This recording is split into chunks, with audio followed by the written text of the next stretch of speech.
विद्यार्थियों, BA part second अर्थशास्त्र द्वितीय प्रश्न पत्र भारतीय अर्थव्यवस्था की कक्षा में मैं विष्णुप्रभा गुप्ता, सह आचार्य अर्थशास्त्र, राजकीय डूंगर महाविद्यालय बीकानेर से आप सभी का स्वागत करती हूँ। आज हम ले रहे हैं भारत में ब्रिटिश शासन के आर्थिक परिणाम या प्रभाव, economic consequences of British rule in India. पिछली क्लास में हमने देखा था कि भारत का जो अतीत रहा है वह बहुत ही गौरवपूर्ण रहा है। ब्रिटिश शासन के पूर्व भारत की अर्थव्यवस्था धन धान्य से परिपूर्ण थी, समृद्ध थी और उन्नत थी। भारत संसार का 17वीं शताब्दी में भारत संसार का सर्वाधिक धनी देश था। एशिया की कृषि जननी कहलाता था। वह सभ्यता का औद्योगिक निर्माण गृह भी कहलाता था और साथ में हम जानते हैं कि विश्व का आध्यात्मिक गुरु भी वह जाना जाता था। वही भारत ब्रिटिश शासन आने के बाद उसकी घातक और दोषपूर्ण आर्थिक नीतियों के कारण स्वतंत्रता प्राप्ति तक आर्थिक शोषण और साधनों के ड्रेनेज के कारण, बाह्य बहाव के कारण आर्थिक पतन के गर्त में पहुंच गया और हमारी अर्थव्यवस्था निष्क्रिय और मृतप्राय हो गई। भारत में अंग्रेज़ों की फूट डालो और राज करो की नीति के कारण एक ऐसी राजनीतिक और आर्थिक व्यवस्था उत्पन्न हुई जिसके आर्थिक हित सिर्फ विदेशी भूमि के लिए थे, वो सिर्फ अंग्रेज़ों के लिए थे।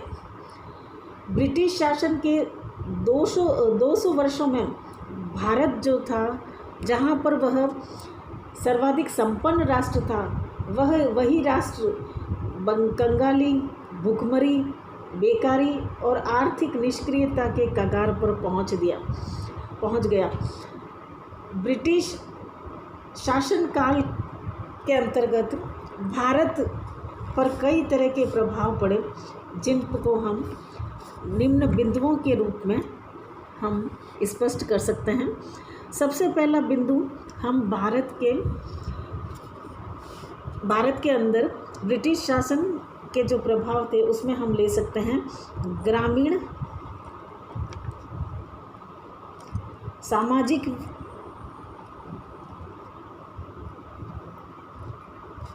व्यवस्था का बिखराव,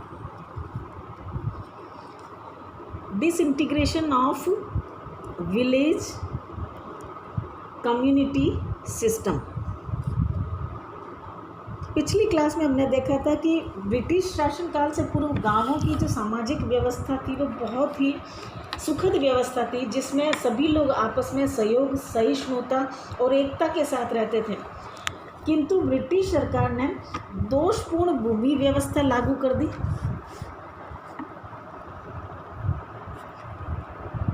और इसके साथ ही कृषि का व्यवसायीकरण कर दिया, कॉमर्शियलाइजेशन ऑफ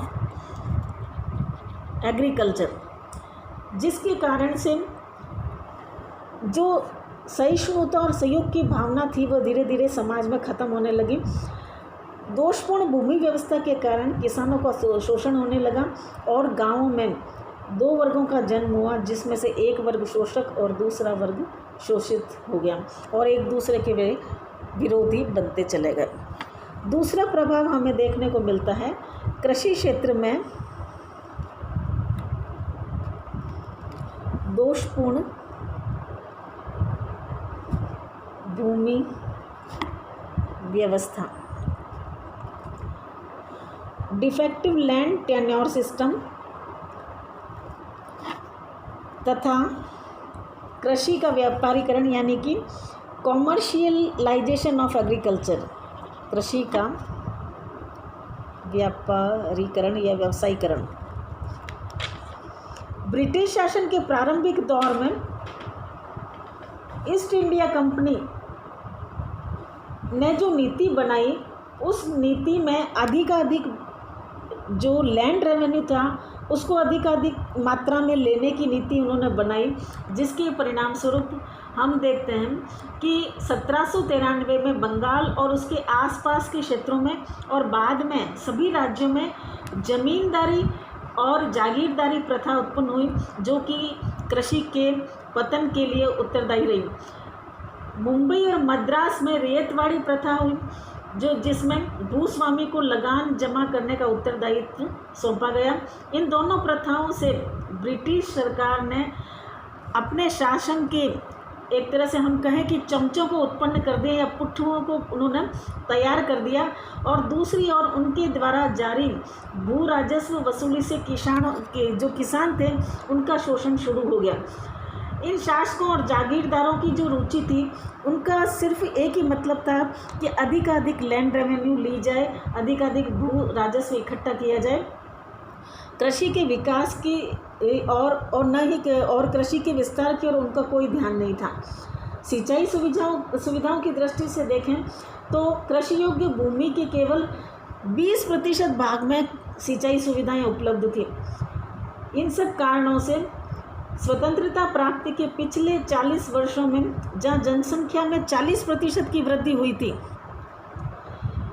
वहां खाद्यान्न उत्पादन केवल 12% बढ़ा, और कृषि विकास की जो दर थी वह स्वतंत्रता प्राप्ति तक केवल 0.5% यानी 0.5% के लगभग ही पहुँच पाए। तो ये भी हम देखते हैं कि ब्रिटिश शासन का दुष्प्रभाव हमारे कृषि क्षेत्र में पड़ा। तीसरा बिंदु हम ले सकते हैं, भारत में अकालों की पुनरावृत्ति,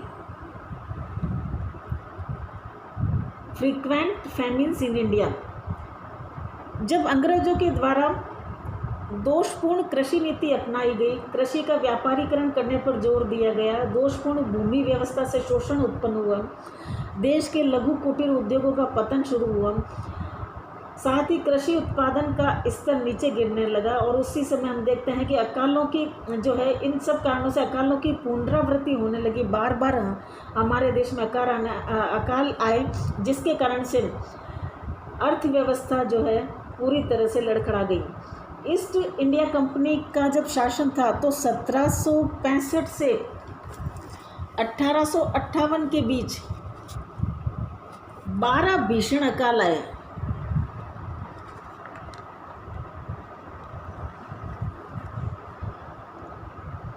इसके अलावा 1943 का जो बंगाल का भीषण अकाल था उसमें करीब 1.5 लाख से 3.5 लाख लोगों की मौत भी हो गई। तो इस कारण से भी भारतीय अर्थव्यवस्था की स्थिति बहुत खराब हो गई।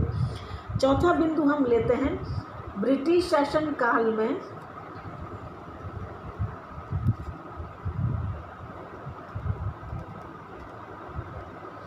कृषि का पतन, यानी कि downfall of agriculture in British rule.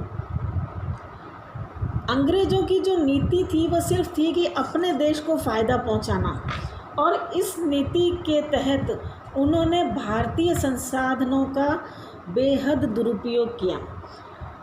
कृषि का उन्होंने जमकर शोषण किया। जो कृषि हमारी विश्व में विख्यात थी, हमारे यहाँ पर जो उत्पादकता थी उस उत्पादकता का स्तर गिर गया। उन्होंने भारतीय कृषि को ब्रिटिश उद्योगों के कच्चे माल का उत्पादक क्षेत्र बनाकर रख दिया, और दूसरी बात कृषि के अंतर्गत वह अधिकाधिक उनकी रुचि इस बात में रही कि वे ज़्यादा से ज़्यादा लैंड रेवेन्यू प्राप्त कर सके, भू राजस्व प्राप्त कर सके। साथ ही दोषपूर्ण भूमि व्यवस्था के कारण जमींदार वर्ग और जागीरदार वर्ग किसानों का शोषण करने लगे। ब्रिटिश सरकार ने किसानों के लिए या किसानों के विकास के लिए, उनकी सहायता के लिए किसी तरह का कोई कदम नहीं उठाया। इन सब कारणों से भूमि का उपखंडन और उपविभाजन जो है वो शुरू हो गया, और कृषि में जो भारतीय अर्थव्यवस्था आत्मनिर्भर थी वह अर्थव्यवस्था पूरी तरह से अस्त व्यस्त हो गई और कृषि में श्रमिक वर्ग का उदय हुआ, जो पूर्णतया हम कह सकते हैं कि लैंड लॉर्ड जो यानी कि भूस्वामी जो होते थे उनकी दया के पात्र बन गए।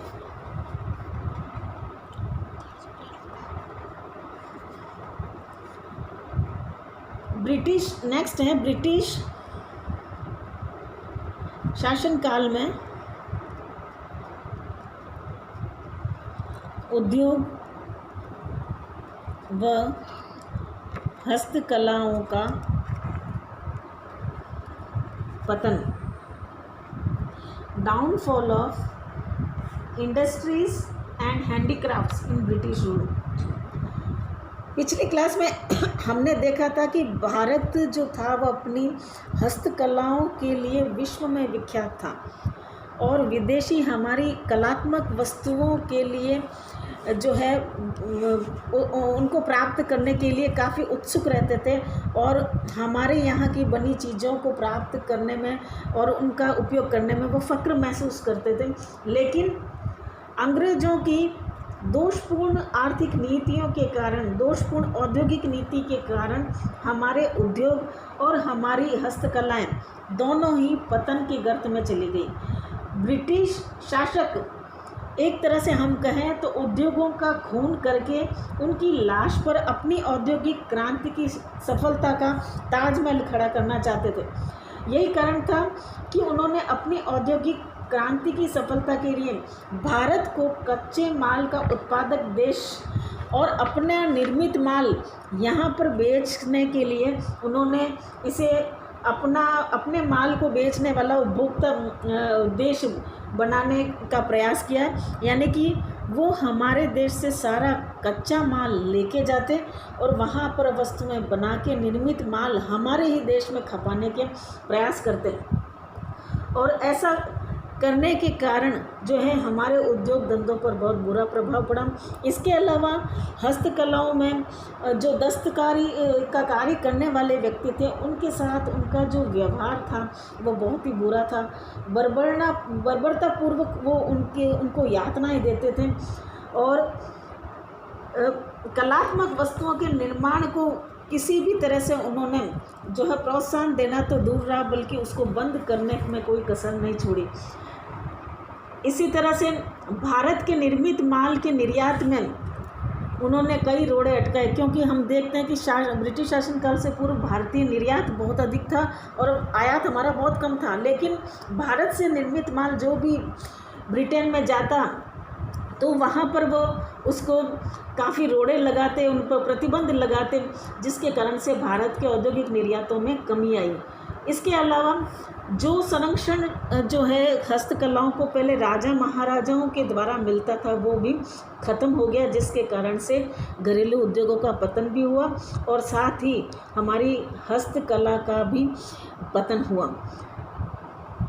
भारत में आधुनिक उद्योगों की स्थापना का जो दौर था वह हालांकि ब्रिटिश शासनकाल में शुरू हुआ, जिनमें हम देखते हैं कि उपभोग प्रधान जो उद्योग थे उनकी प्रधानता रही। आधारभूत उद्योगों की तरफ उन्होंने ध्यान नहीं दिया और यही कारण है कि उस समय औद्योगिक विकास की जो औसत वार्षिक दर थी वह सिर्फ 1% से 1.5% के लगभग रही। इसी तरह से ब्रिटिश शासनकाल में लघु और कुटीर उद्योगों का पतन हो गया और हम देखते हैं कि औद्योगिक उत्पादन का जो स्तर था वो काफ़ी नीचा हो गया। हमारी जो आश्रितता थी वह विदेशी आयातों पर बढ़ गई। भारत को मशीनरी, सीमेंट, साइकिल, पंखे आदि के लिए 60 से 80% तक विदेशी आयातों पर निर्भर रहना पड़ता था। साथ ही विद्युत के शक्ति के विकास के लिए उन्होंने कोई कार्य नहीं किया। तो इन सभी कारणों से हम देखते हैं कि भारत की अर्थव्यवस्था पर बहुत ही बुरा प्रभाव पड़ा और जो अर्थव्यवस्था विश्व में अपना परचम लहरा रही थी उस अर्थव्यवस्था को उन्होंने पतन के गर्त में धकेल दिया। Thank you. आज इतना ही रखती हूँ। नेक्स्ट क्लास में करेंगे। ओके।